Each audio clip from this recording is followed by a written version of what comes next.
Hello friends, welcome to SYE Academy. In this video, we will going to touch upon NGINX, which is very common software application. If I define like this, we will understand what is NGINX in detail. Though in this lecture, it is very well written that it's a reverse proxy, load server, web server. If you know these three things, then your lecture is already done. NGINX is just these three things. Let's go into detail NGINX. First of all, why NGINX is even needed? It is needed to handle high traffic. When the traffic is too much and your services are being hit directly, then we are in trouble. Secondly, it acts as the entry point for your backend services. So you can take it like that, that if it's a client which is exposed to internet, then guys, this is your NGINX, which is exposed to internet, and anybody who is supposed to reach out to uh, your backend services, let's say your microservices are here, then first they need to reach out to NGINX, and NGINX will handle all the traffic. Let's say iOS is there, Android is there, right? When I'm saying Android means anybody who is using Android as operating system, right? Like Samsung mobiles and other mobiles. Similarly, if anyone is using iPhone, they have iOS, right? So they will be calling Nginx first. Please note, understand that even if you are sitting in, let's say, USA, or you are sitting in India and you are using iPhone, then it will hit Nginx first. There are other things also like CDN, right? Which we are not discussing here. Keep it very simple that let's say if it's your Nginx, which is let's say present in some country, let's say China, then it will be hit first, and your microservices, which are again let's say deployed in China, maybe in China cloud or anywhere, they will be hit later after Nginx. So it's an entry point for your backend system. It is used heavily by banks, fintechs, big tech, right? Let's go into more detail. What is Nginx? Again, it's a web server. Second, it's a reverse proxy. Third, it's a load balancer. Third, it's basic API gateway. Please note, it's a basic API gateway. It is, you can, some people also say that it's not an API gateway. My manager used to say this a lot. Some people say that it can act as a basic API gateway, especially if you're launching your application. So Nginx is a web server. What is web server, right? Again, I'm writing clients. Please note, whenever I'm writing client means any web browser or iOS, Android, even your TV, Android, Apple Watch, Android Watch, anything could be a client, right? Just to remove confusion. You should not have any small confusion. It will hit your Nginx, and Nginx, what it will do, let's say you are just searching a website. Let's say you are just trying to find about some page like about us, right? I'm just giving one example.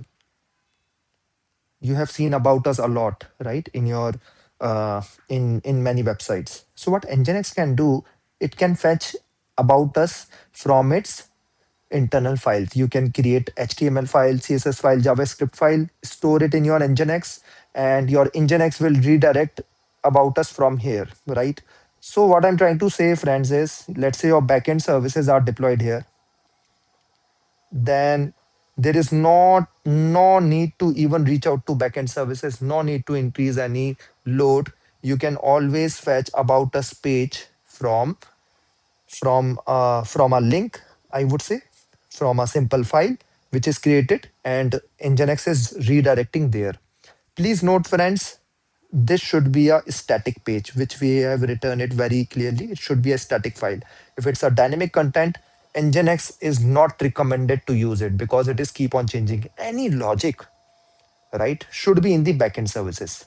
Nginx should have only basic things, right? Even some people recommend to have about us page also deployed somewhere in the backend services, but I'm giving few examples. If you would like to have any static files, you can ask your Nginx to give back to the users and not load your services. So no backend processing required. It's very fast and light. These are the advantages. No backend processing, no load on your servers. It's quite fast, lightweight, simple, right? You can write your files, create any HTML files, and Nginx will redirect it here. Now, How web server mode works. So browser requires a file and Nginx read files from disk and return response directly to the browser. I mean, simply it's a browser, which is again a client, right? It is reaching out to Nginx, and Nginx is acting as a web browser, and it is just fetching file from a disk, right? From disk of your cloud or from your server, right? If Nginx is one of the server which is owned by you, then it can fetch from its own disk, right? It's its own disk, and it will give back the response. So flow will be like this, right? This is nothing but a simple HTML file. Very simple, right? Now, Nginx can also act as a reverse proxy. Friends, first of all, what is reverse proxy? I'm explaining since long time in my various lectures. So let's say there is a client, and this is your backend services, which could be monolith, microservice, or anything which you are trying to say. Reverse proxy sit in between. Reverse proxy sit in between. Any request which is coming to your backend services, which will go through reverse proxy first, right, friends? That's why it is different from forward proxy.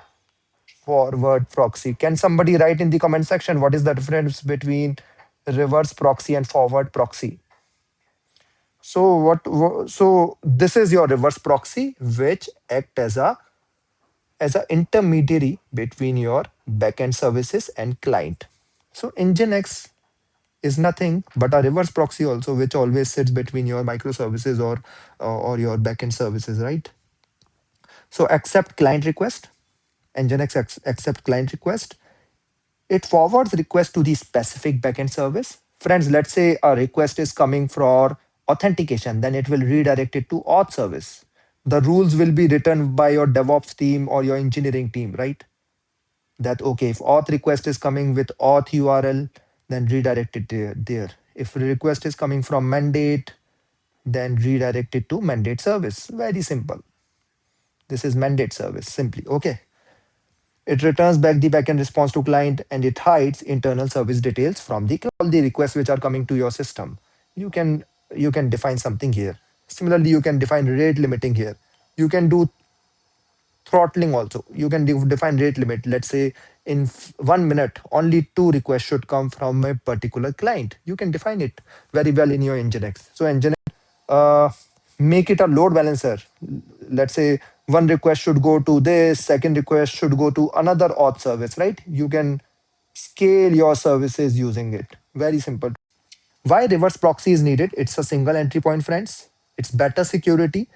You can handle authentication. You can reduce DDoS attacks. Easier to scale, and it's a centralized control. Let's say you want to store, you want to act as a centralized control. Nginx also act as a load balancer, which I just explained it to you. Again, drawing the same architecture. I think this must be clear to you by now.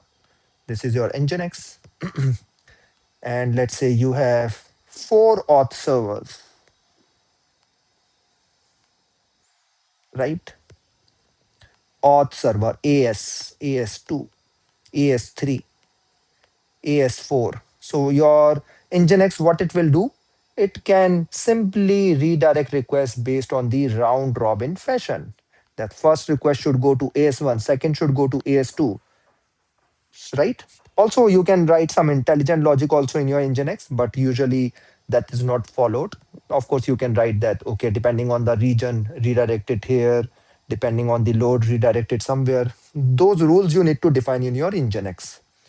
So it improves availability. For example, if it goes down, still 3 servers are there, and it prevents server overload. That means all the requests will not go to AS2. They will go to all the servers gradually.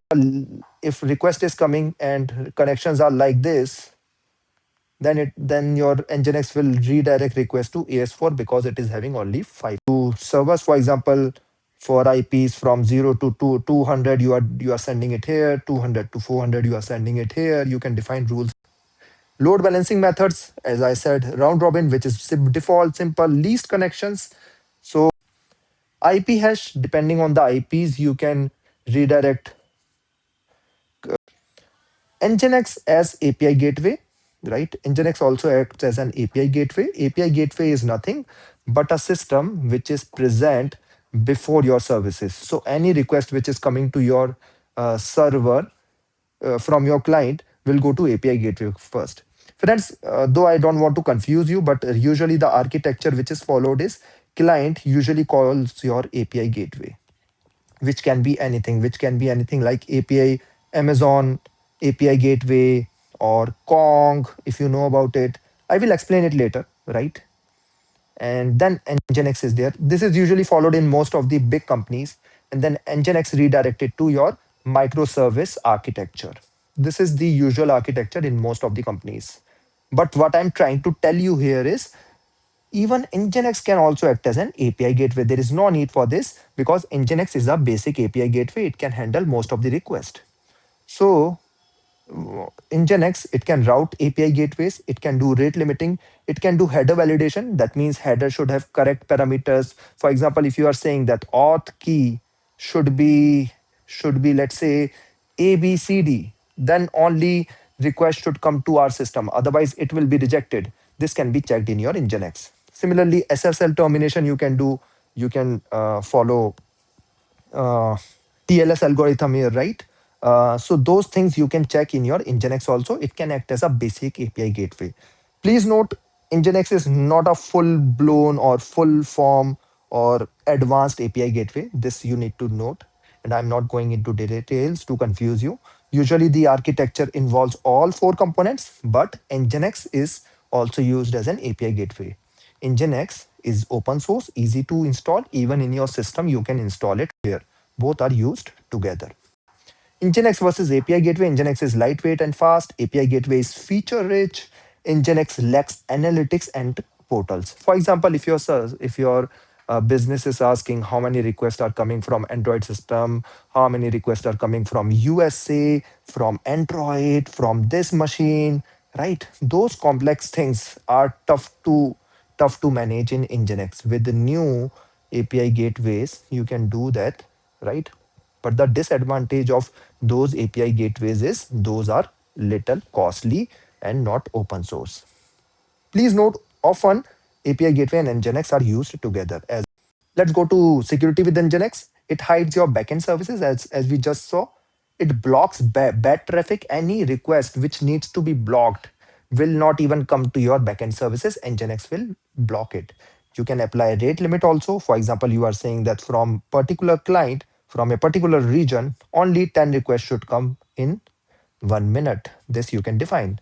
It's a first line of defense. You can stop any type of request. You can say that it's like a border, right, which protects your country. Where Nginx is used in microservice architectures, in fintech and banking applications, right? In payment platforms and Kubernetes ingress, you use Nginx a lot, right? When Nginx is enough, when it's your internal APIs, right? You are not exposing a lot to external sources. When it's a cost sensitive system, you don't want to waste a lot of cost, and the performance should be high. Please note, complex API gateways are not lightweight. Nginx is lightweight, so Nginx performs faster. Lastly, to summarize it, Nginx manages your traffic. It acts as a protection for your backend services. It's a foundation for system design. In any system design interview, please note, friends, you can easily write client is calling your Nginx before writing your backend services. This will improve your image in front of your interviewer. And of course, other than that, if you're not giving interviews, it's still you should understand about Nginx. Hope this lecture was useful. If there is any question, you can write in the comment section. I will explain more in detail. Thank you.